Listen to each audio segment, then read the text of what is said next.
Bismillahirrahmanirrahim. Assalamualaikum warahmatullahi wabarakatuh. Alhamdulillahirrahmanirrahim. Terima kasih pemirsa dimanapun Anda berada yang kembali menyaksikan program Majelis Sore, Majelis kita semua. Bersama saya Gusti Muhammad Hermawan dan seperti biasa kita bersama dengan akademisi dari UIN Antasari Banjarmasin. Dan pada kesempatan kali ini kita bersama dengan Bapak Dr. Haji Ahmad Sagir MAG. Assalamualaikum. Waalaikumsalam warahmatullahi wabarakatuh. Sehat Pak ya? Sehat, alhamdulillah. Alhamdulillah, Masya Allah. Kalau kita bicara mengenai kesehatan kan hari ini menjadi sesuatu hal yang luar biasa mahal untuk diri kita. Tapi tema yang kemudian menjadi bahasan kita hari ini adalah take and give dalam Islam. Boleh dari Pak Sagir terlebih dahulu untuk menyampaikan apa saja sebenarnya take and give dalam perspektif Islam itu sendiri. Terima kasih. Assalamualaikum warahmatullahi wabarakatuh. Waalaikumsalam. Bismillah, alhamdulillah, salatu wassalamu ala rasulillah, Sayyidina Muhammad ibn Abdullah, wa ala alihi wa sahbihi wa mawalah ba'd. Yang saya muliakan, para pemirsa Duta TV, Majelis Sore yang saya hormati dan muliakan. Terima kasih pada pembawa acara untuk memberikan saya kesempatan menyampaikan satu tema yang dalam keseharian kita dan menjadi populer di tengah masyarakat kita secara luas adalah take and give, mengambil dan kemudian memberi, ya, menerima dan memberi. Apakah dalam Islam juga membicarakan terkait dengan ini? Tentu saja secara umum dulu take and give itu adalah menganggap orang setara dengan dia, kemudian dia bisa mengambil manfaat dan dia akan memberikan manfaat kepada orang lain. Islam mengajarkan kepada kita justru dengan istilah yang sebaliknya, give and take. Kalau dalam bahasa hadis Nabi Shallallahu Alaihi Wasallam, tahadau tahabu, hendaklah kalian saling memberi hadiah, saling memberi, kemudian akan timbul rasa sayang, saling menyayangi dan mengasihi di antara kalian. Jadi artinya Islam mengajarkan memberi dahulu, baru kemudian menerima. Bahkan di dalam teks hadis Nabi Shallallahu Alaihi Wasallam, Rasul memberikan gambaran bahwa Allah Subhanahu Wa Taala itu akan menurunkan rahmat, menurunkan pemberian yang melimpah ruah ketika orang itu mau memberikan kebaikan, kasih sayang kepada orang lain. Irhamu man fil ardi yarhamukum man bis sama. Kalau kalian mau dapat rahmat dari Allah, simbol langit itu adalah para malaikat, termasuk di situ simbolnya Allah Subhanahu Wa Taala yang berada pada tataran di atas dari kita, akan memberikan rahmat, kasih sayang kepada orang yang mau memberikan kasih sayang kepada orang lain. Bahkan bentuk kalimatnya adalah perintah. Perintahnya, berilah kasih sayang, kasihilah, sayangilah orang yang di bumi, orang yang ada di sekitar kita. Kemudian setelah itu kita akan diberikan rahmat oleh Allah Subhanahu Wa Taala.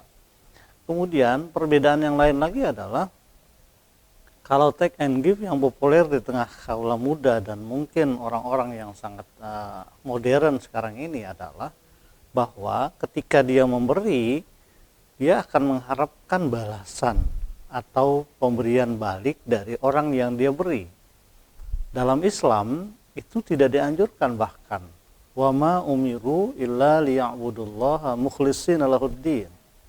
Tidak disuruh kita mengabdi kepada Allah kecuali ikhlas karena Allah. Memberi orang lain tanpa mengharapkan balasan dari orang itu. Justru setelah kita memberi, setelah kita giving kepada orang lain, maka berharapnya justru kepada Allah Subhanahu Wa Taala. Jadi beda sekali, ya. Beda sekali dalam konteks ini bahwa Islam mengajarkan memberi tetapi berharapnya kepada Allah. Kalau dalam keseharian kita mungkin seringkali orang yang kalau dalam di masyarakat kita ketika dia memberikan, ketika dia mengasihkan sesuatu, dia mengharapkan balasan dari orang yang dia beri itu.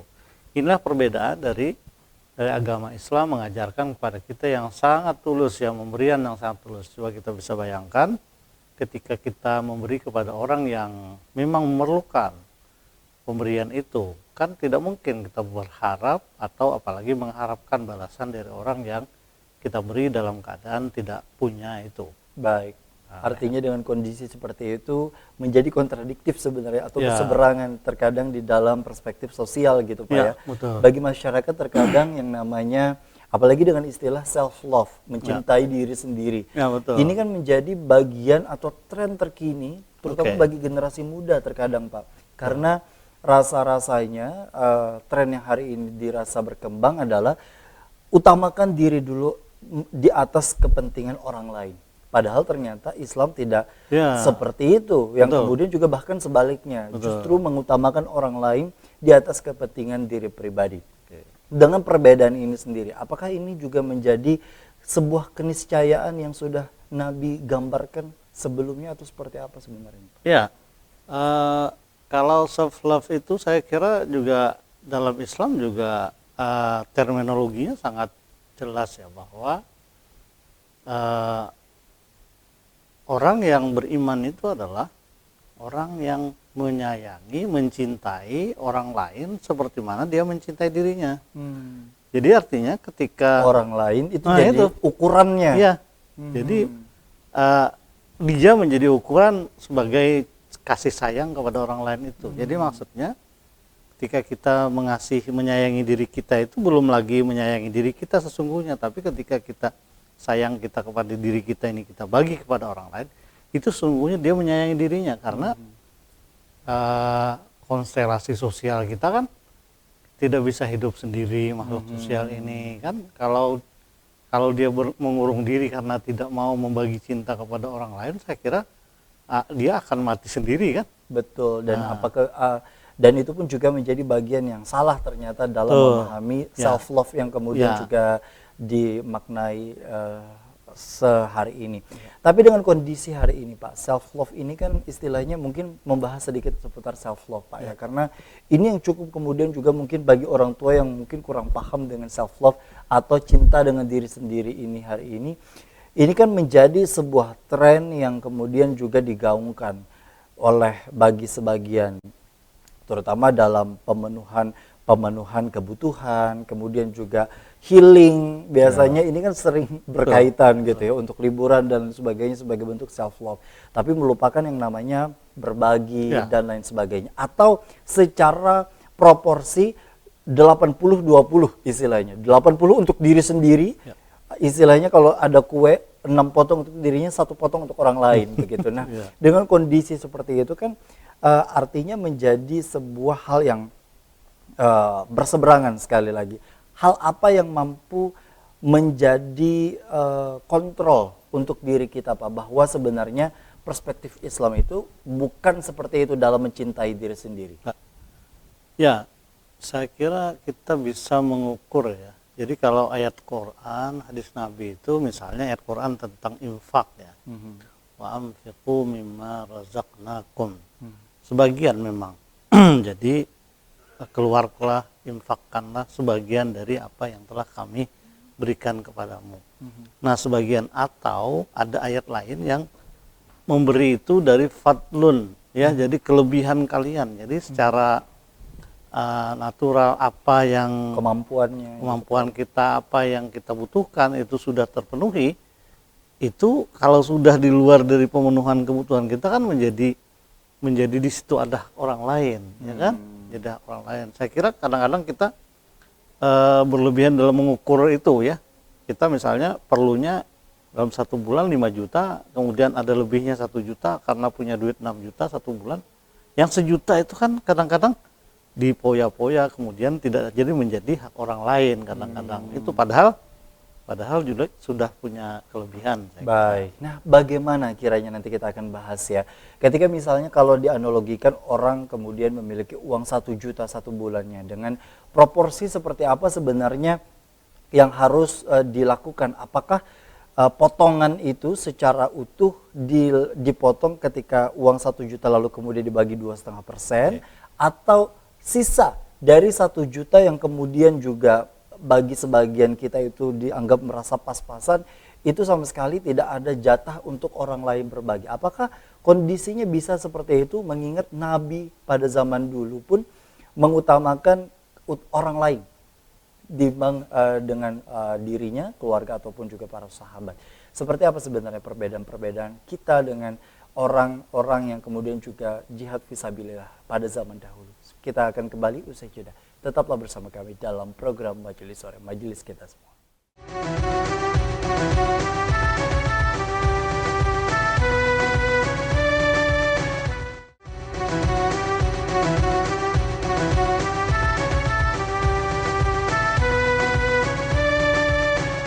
Terima kasih Anda masih bersama kami dalam program Majelis Sore, Majelis Kita Semua. Memaknai dan memahami akan cinta diri sendiri, take and give, kemudian juga memberi dan menerima. Ini kan sesuatu hal yang kemudian menjadi hal yang harus kita lakukan, bukan menjadi sesuatu hal yang boleh saja istilahnya.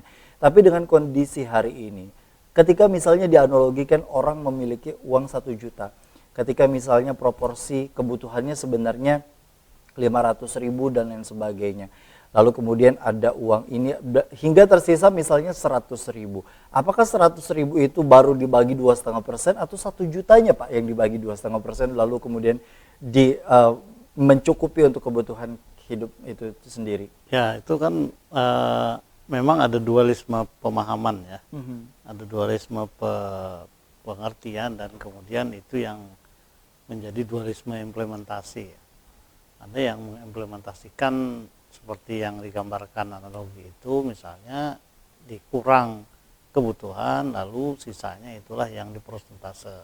Padahal menurut saya kita harus berpikir yang lebih positif ya terhadap keadaan ekonomi yang kita hadapi masing-masing.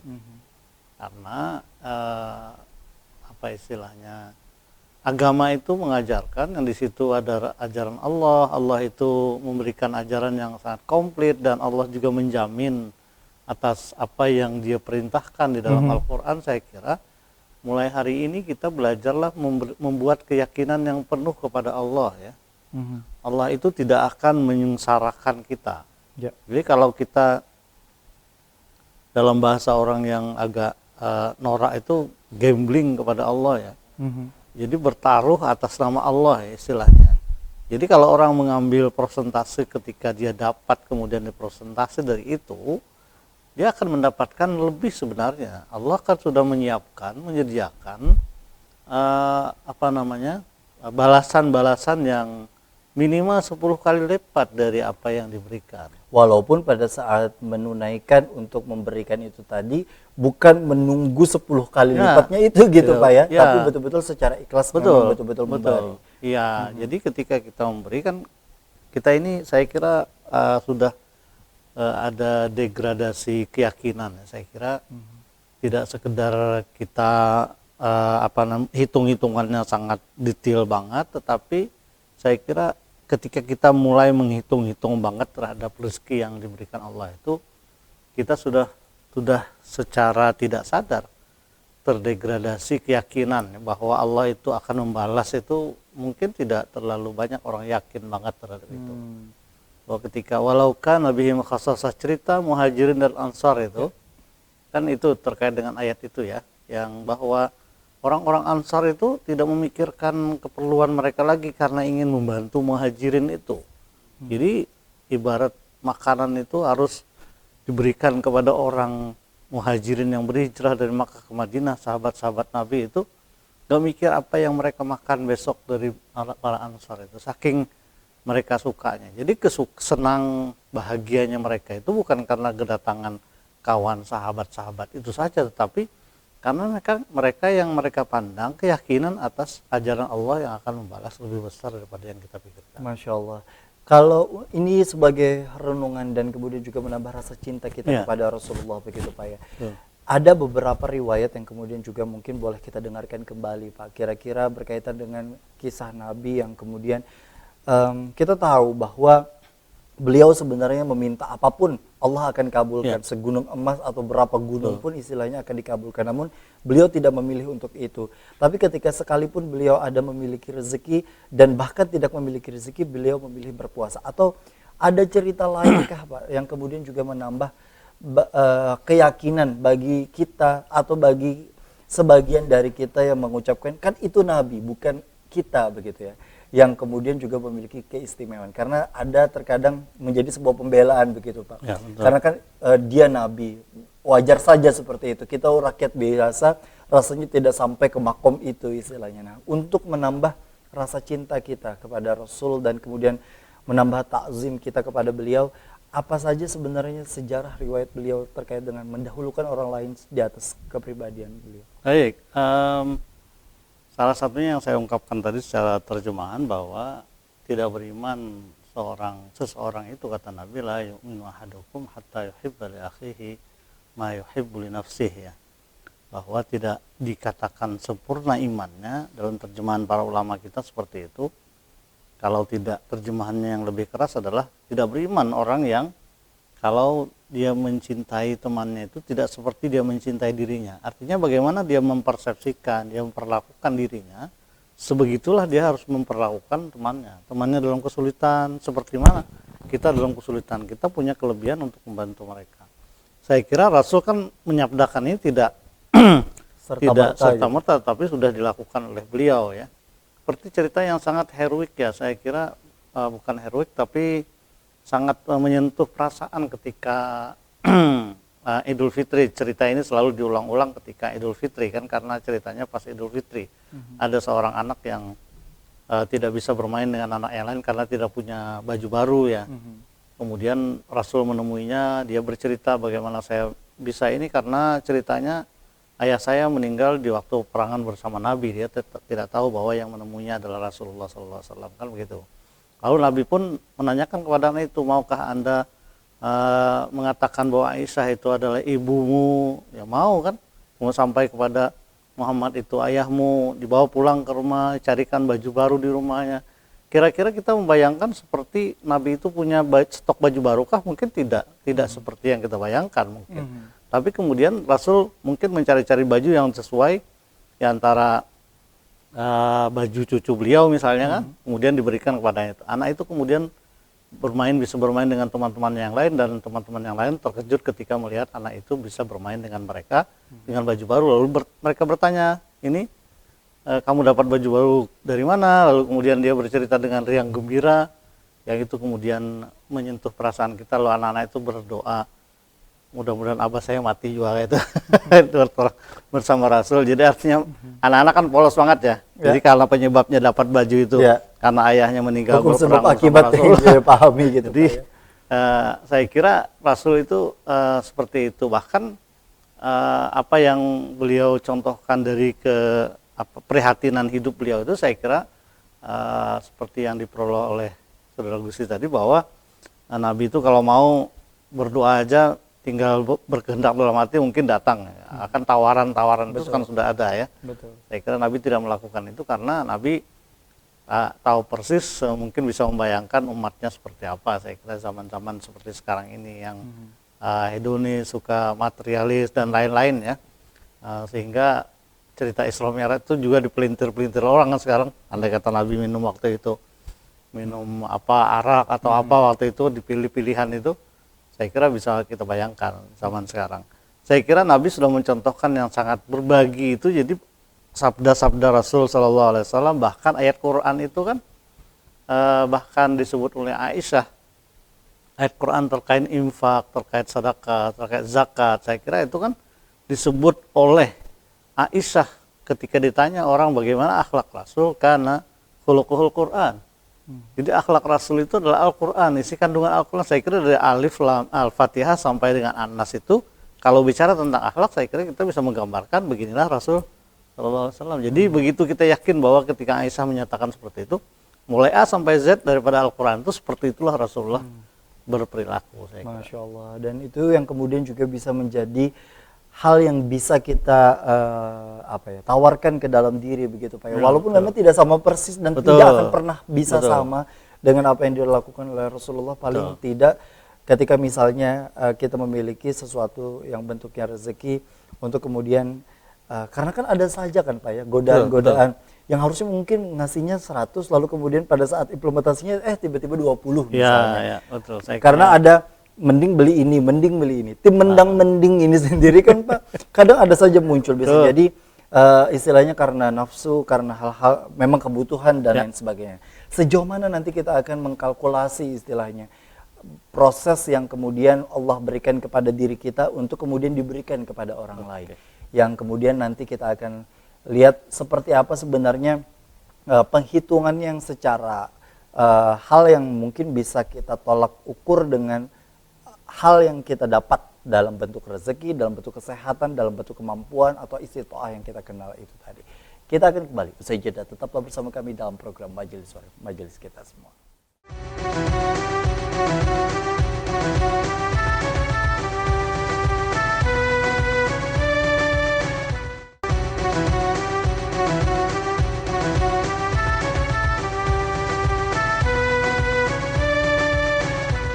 Terima kasih Anda masih bersama kami dalam program Majelis Sore, Majelis Kita Semua. Terkadang bagi sebagian diri kita tidak menyadari bentuk nikmat yang Allah berikan adalah sebuah bentuk rezeki yang memang tidak semuanya dapat diukur dari nilai materialistik. Tapi dengan kondisi di mana material ini sendiri terkadang menjadi hal yang bisa kita ukur bahwa nikmat sama dengan rezeki yang kemudian dinilai oleh bagi sebagian kita. Dengan kondisi seperti ini, ketika Allah memberikan kita rezeki begitu Pak ya, tawaran pekerjaan atau kemudian juga gaji atau kemudian bahkan uang-uang yang didatangkan oleh Allah melalui jalan manapun di luar dari gaji mungkin bagi sebagian kita sebagai pegawai atau bagi para pedagang yang tiba-tiba mendapat orderan langsung banyak dan lain sebagainya. Sejauh mana sebenarnya kita mengkalkulasi itu semua Pak untuk kemudian kita berikan lagi. Lalu kemudian ke siapa kita memberikan? Dengan kondisi yang istilahnya makin hari ini masyarakat itu kian beragam, apalagi tadi sudah disampaikan makin ingin tampil istilahnya untuk gaya hidup gitu. Tadi bukan untuk hidup begitu, bukan untuk keperluan hidup. Seperti apa sebenarnya? Baik, itulah saya kira yang menjadi, kalau kita menjadi ukuran pada diri kita ya, seberapa besar dan tinggi harapan kita kepada Allah, saya kira akan terimplementasi pada praktik take and give ini. Give dan take kemudiannya. Jadi kalau orang yang berharapnya kepada Allah tinggi, saya kira dia tidak terlalu berpikir-pikir panjang. Ya kan banyak kasus, bukan kasus yang negatif, cerita yang positif misalnya. Orang yang mendermakan badannya untuk di jalan Allah itu seperti badannya untuk mengajar, untuk mengisi pengajian atau mengajar Al-Quran di rumah tahfiz sampai duit-duitnya itu, saya kira mereka banyak bercerita yang luar biasa, dia merasakan nikmat yang luar biasa, padahal dia tidak melimpah ruah keuangannya, tapi dia merasakan kenikmatan yang luar biasa. Nikmat itu saya kira tidak dalam bentuk materi, saya kira. Ya, kalau nikmat itu membawa kebahagiaan atau bahagia itu adalah nikmat dari Tuhan, tidak berarti nikmat itu adalah materi. Yang itu yang satu, yang pertama yang ingin saya sampaikan, bahwa seberapa besar harapannya kepada Allah, begitu juga dia akan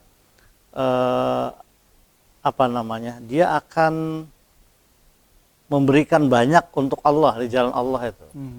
Bahkan kan kalau dalam Al-Quran itu sudah disitir oleh para ulama kita, wajahidu fi sabilillah bi amwalikum dulu.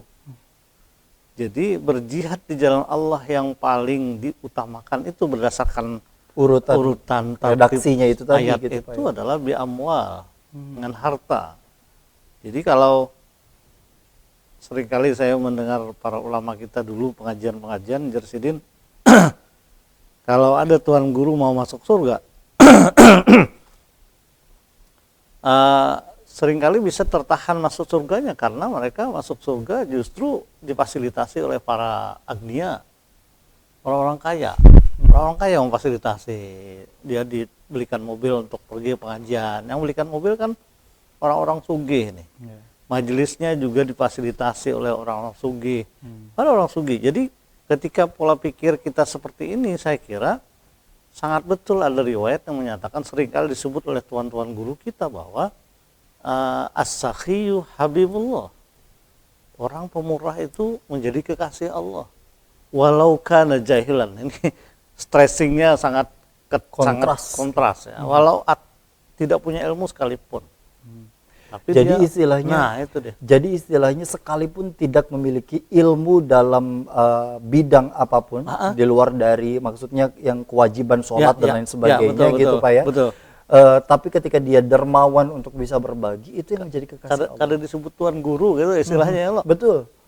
Jadi dermawan sekali, pokoknya ada orang apakah kadang mikir sih Barisidin itu justru as-sakhi habibullah. Nah, ya itu tadi balik lagi kepada pertanyaan saya sebelumnya. Terkadang kan Pak ada perasaan enggan ketika mau mengasih, oh ternyata orang ini sudah juga memiliki uang misalnya. Atau kemudian ketika ingin berhadiah, karena kan ragamnya kan ada banyak, ada zakat, ada hadiah, ada hibah, ada macam-macam, ada sodakoh dan lain sebagainya. Dan itu pun juga sesuai dengan peruntukannya. Terkadang ketika kita ingin bersodakoh misalnya, ada profesi tertentu, apalagi misalnya dengan hadirnya hari ini kan memang di Banjarmasin diatur dan ditertibkan begitu untuk sebenarnya tujuannya untuk tidak mengganggu para pengguna jalan dan lain sebagainya, karena makin maraknya gembel, pengemis begitu dan lain sebagainya. Nah, dengan kondisi seperti ini kan terkadang ini mereka malas kerja, lalu kemudian di dalam diri gak usah dikasih, mending kasih yang buat kerja gitu. Nah, ada hal-hal dorongan-dorongan seperti itu yang seolah-olah kalau mau kasih harus pandang bulu, bukan tidak pandang, istilahnya tidak ada harus punya klasifikasi A, B, C, D, E. Padahal istilahnya kalau mau ngasih saja. Apakah memang betul seperti itu atau memang harus memang diklasifikasikan orang-orang yang memang dikategorikan tertentu yang memang harus kita kasihkan? Oke, saya kira kan dalam persoalan ini kita punya aturan bahwa pemerintah atau siapapun yang terkait dengan ini juga melihat baik buruknya. Jadi sedekah itu pada teori asalnya itu memang kepada siapapun, ya kan. Kalau dia mau ngasih, oke. Yang berbagai klasifikasi tadi, ada sedekah, ada pemberian, ada hibah dan lain-lain itu. Tapi ketika bersentuhan dengan kepentingan orang banyak, maka ini kita juga harus mengikuti aturan-aturan itu. Jadi tidak semena-mena seperti yang dikritisi orang, misalnya mau bagi amplop zakat pematian orang antri umpamanya. Itu kan harus dipikirkan juga. Betul. Harus dipikirkan. Jadi itu ada kaidah lain. Jadi kalau misalnya kita mau mengambil manfaat karena ingin bersedekah, lalu kemudian di situ ada mudaratnya, kan tidak dibolehkan. Jadi ada aturan-aturan hukum yang harus kita patuhi juga misalnya. Jadi kalau pemerintah menentukan dengan kajian-kajian mereka bahwa ada pengemis itu mengganggu, misalnya mengganggu, lalu kemudian mengeluarkan aturan, saya kira kita kembali lagi, ini aturan ini memang ada baiknya, lalu kemudian kita ikut menegakkan aturan itu. Saya kira banyak tempat dan banyak orang lagi tempat yang lain yang kita bisa beri, mungkin tidak dalam konteks ini. Jadi maksudnya dalam kondisi seperti ini Pak, ada kan terkadang kita di istilahnya bahkan seekor kucing gitu pada saat kita lagi makan, atau kemudian juga orang yang kita lihat secara kasat mata orang ini terkesannya misalnya fasik, misalnya pemabuk dan lain sebagainya begitu, lalu hadir ke hadapan kita untuk kemudian juga meminta sedekahnya dari kita. Nah, pasti kan ada pergolakan di dalam diri kita antara ngasih saja atau tidak. Ada ketakutan atau kekhawatiran ketika mengasih, takutnya uang yang kemudian juga diberikan ini sendiri diperuntukkan untuk yang tidak-tidak begitu. Ada hal-hal yang seperti itu. Sejauh mana sebenarnya makna kalau mau ngasih saja itu bisa berlaku di semua waktu, begitu Pak? Ya, kalau kita memang tahu persis ya. Jadi aturan umumnya kan begini, kita mau, kalau yang sebaliknya dulu, kalau kita mau mendapat atau menerima uang, menerima pemberian orang, atau misalnya sebut saja sebagai panitia masjid ya. Ya. Panitia masjid, ada orang mau ngasih duit sedekah, hibah. Kalau orang yang ngasih ini kita tidak tahu dari mana orangnya, duitnya dari mana, kita boleh-boleh saja mengambil, menerima. Anggap saja itu hibah yang kita tidak tahu dari mana. Tapi kalau kemudian kita tahu orang ini mendapatkan duitnya dari jalan yang tidak benar, Kalau maka betul-betul secara detail tahu ya, gitu Pak ya. betul, maka tidak boleh kita mendapatkan menerima itu. Artinya ini bukan hanya pasal dalam hal istilahnya memberi saja, tapi Ya. ketika menerima pun Betul. itu betul-betul harus dipahami siapa yang Ya. memberikan ini Nah, sendiri. jadi kalau misalnya kita mau memberi, orang ini kita dapat pastikan dari hasil pemberian ini akan minum minuman keras, kita berpikir ulang untuk mengasihkan, karena ini kan kita takut ini sesuatu yang ikut terlibat dalam praktik itu misalnya, gara-gara itu. Kalau dalam minuman keras kan semua orang yang terlibat itu akan dihukum. Betul. Dalam hadis Nabi terkait dengan itu. Jadi kita harus pastikan itu. Jadi kalau kita mau bisa beralibi, bisa banyak kemungkinan kita mau memberi, mungkin saja dia mau makan betul umpamanya kan, kita bisa beralibi ya. Kalau betul-betul kita belikan makanannya ya, gitu nah Pak ya. itu bisa juga. Baik. Jadi istilahnya seperti itu. Kita pernah mendengar ya pemirsa ya, nanti di segmen akhir kita akan bahas begitu ya, utamakan untuk memberikan hadiah kepada kerabat atau keluarga. Apakah hal itu betul atau sebenarnya ada perspektif lain yang kemudian juga muncul ketika kondisi keluarga yang seperti apa dulu yang kemudian juga berhak untuk menerima hadiah, sodako atau pemberian dari diri kita. Kita akan kembali di segmen terakhir nanti, usai jeda. Tetaplah bersama kami dalam program Majelis Sore, Majelis Kita Semua.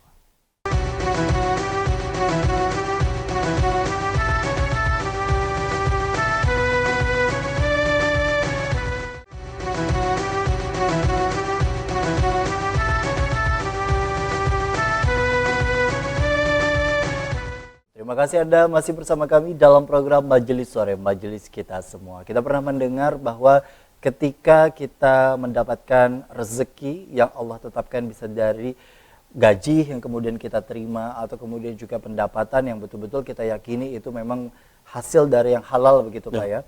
Ini kan memang diutamakan untuk memberi kepada keluarga atau kerabat. Nah, apakah itu betul atau ada klasifikasi kembali keluarga yang seperti apa yang sebenarnya bisa kita bantu atau kemudian kita beri hadiah itu tadi? Ya, berdasarkan nas ayat Quran ya, seperti itu, wa atidal qurba haqqahu ya.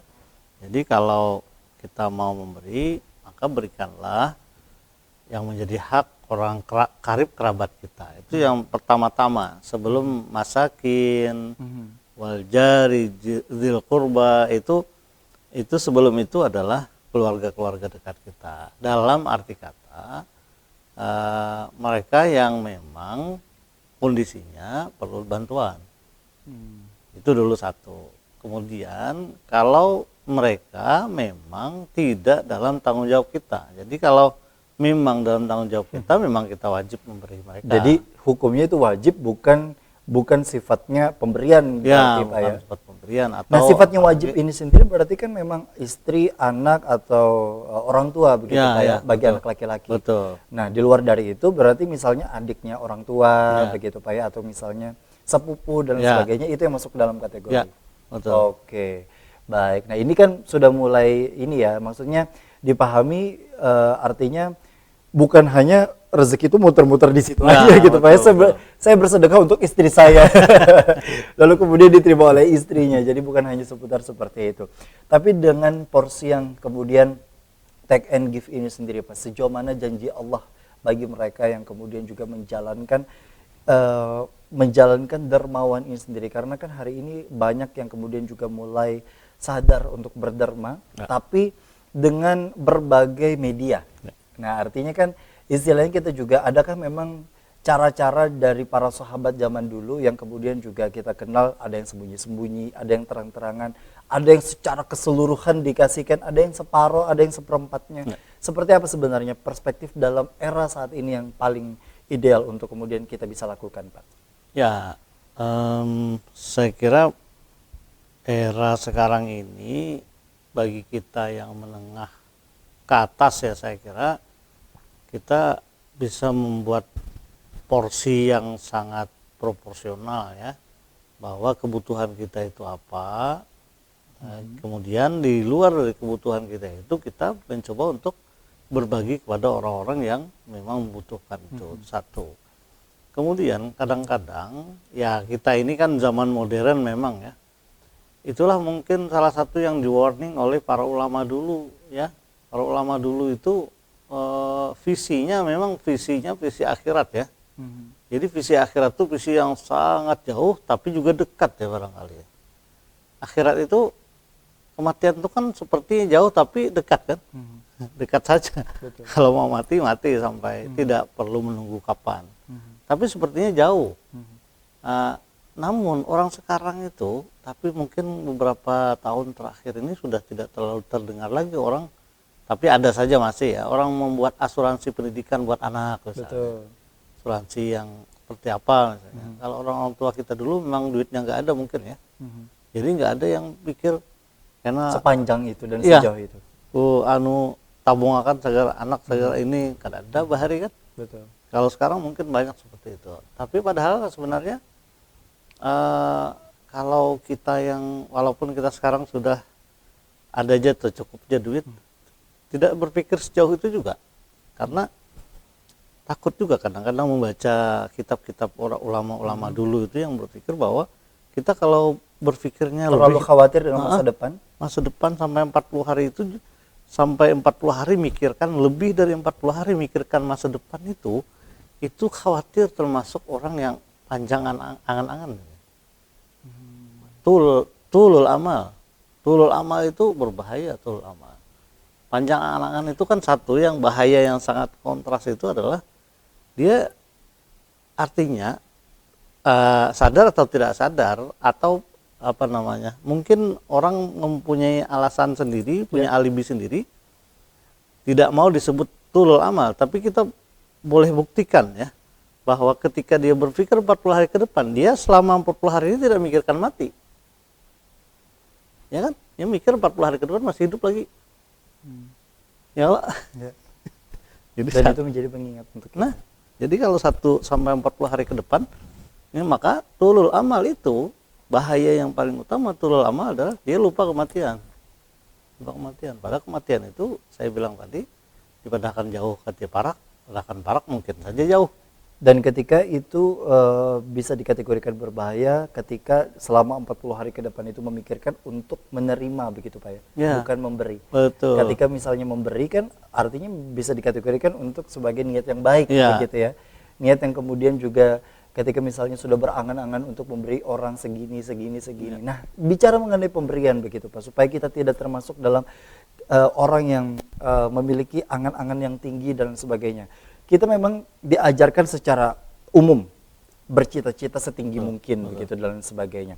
Sejauh mana sebenarnya agar kita dan anak-anak kita untuk tidak masuk atau terjerembab dalam kondisi yang seperti itu Pak? Ya, itulah saya kira yang harus proporsional tadi, bahwa di satu sisi kita berpikir itu, tapi sisi lain juga kita jangan lupa untuk memikirkan yang amal jariah kita, mendidik anak kita untuk tidak banyak berpikir duniawi banget gitu.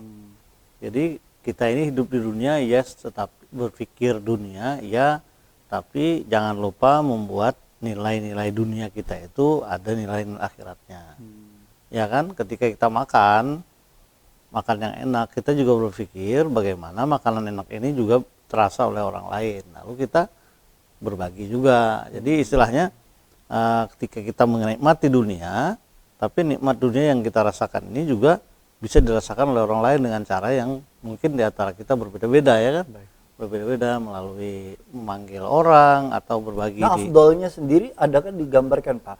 Karena kan ada beberapa media nih, ada yang kemudian secara utuh ngasih uangnya saja, ada yang memang memanggil orang untuk makan bersama, ada yang memang istilahnya membagi-bagikan sembako dan sebagainya sampai kepada tataran yang dimana menaikkan umroh, naikkan haji, begitu bagi mereka yang betul-betul mampu.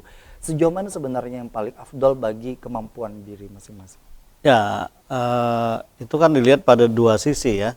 Jadi dua sisi itu kemampuan kita yang si pemberi itu di mana, kemudian yang akan kita beri itu dia perlu apa. Jadi harus dilihat itu. Jadi afdal itu harus match antara pemberi dan yang diberi. Jadi misalnya contoh yang mungkin melebar sedikit, orang kadang-kadang kata Nabi lebih afdal menghutangi daripada memberi ya. Menghutangi itu kan orang perlu, berarti perlu dihutangi. Jadi orang menghutangi itu lebih afdal daripada memberi, tapi yang diberi itu tidak terlalu perlu kan. Artinya ini Nabi sekaligus berkata bahwa ketika orang minta hutangi lalu diberi itu lebih baik lagi ya. Artinya Baik, Masya Allah. saya kira itu ya. Dengan kondisi seperti itu bisa menjadi pengingat bagi kita semua. Ketika kita menerima, ini yang menjadi PR kita ya Pak ya. Betul. Semoga ini selalu bisa istilahnya menjadi kontrol untuk diri kita. Karena terkadang betul apa yang disampaikan tadi, kita terjerembab dengan angan-angan, apalagi melihat gaya hidup yang ada di sosial media dan sebagainya. Kalau jaka aku gitu kan Pak ya. Ada hal-hal yang kemudian juga kita bayangkan untuk 5-10 tahun ke depan, bahkan visi misi kita katanya harus punya oleh motivator dan lain sebagainya. Mungkin itu sah-sah saja. Sah saja. Tapi asal dengan kontrol untuk kemudian kita juga memiliki Allah, kemudian kita sudah bersiap kapanpun kita akan dipanggil olehnya, lalu kemudian juga dengan kondisi di mana ketika kita memiliki rezeki sekecil apapun kita bisa berbagi dengan orang lain. Itu yang menjadi kunci utama. Ya. Wah, Masya Allah, terima kasih Pak Sama-sama. Sagir yang tentunya sudah hadir ke Studio Duta TV, Wakil Rektor UIN Antasari Banjarmasin. Terima kasih juga bagi para pemirsa di rumah yang sudah menyaksikan program Majelis Sore pada kesempatan kali ini. Semoga tontonan kita hari ini bersama insya Allah bisa menjadi tuntunan dan menjadi pengingat untuk kita semua. Amin. Untuk bisa menjadi muslim yang taat, yang baik, dan insya Allah diberikan syafaat oleh Rasulullah SAW. Akhirnya kami berdua undur diri dari hadapan Anda. Wassalamualaikum warahmatullahi wabarakatuh.